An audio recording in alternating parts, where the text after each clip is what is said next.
welkom in Maastricht. Dankjewel.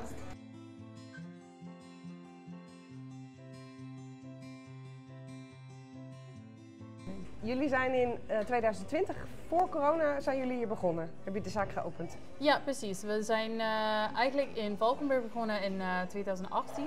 Maar in 2020 hebben we de stap gemaakt in Maastricht een winkel te openen. 6 weken ongeveer voor die eerste lockdown. Dus dat was heel spannend voor ons. Ja. En wat jullie hier hebben is een café, Ja. fiets. Ja, dus specialty koffie. Ja. Heel gefocust op high quality koffie. Ja. En ook met die wielerkleding. En ons eigen merk, Coffee Before Cycling ook. We proberen allemaal mensen samen te brengen. We hebben Tadej Pogacar 3 keer binnen gehad tijdens de Amsterdam Gold Race Week. Nou, die is wereldkampioen met zijn hele ploeg. Dat is super tof, maar ook eigenlijk mensen binnen die gisteren zijn begonnen met fietsen. En dat is juist ook heel leuk dat je dat samenbrengt. Dat is ook wat we met Coffee Before Cycling, dat is een beetje het overkoepelende label dat we hebben. Dat betekent eigenlijk, koffie is belangrijker dan het fietsen. Koffie staat voor het sociale, dus het sociale als je hier bent, is belangrijker dan het fietsen.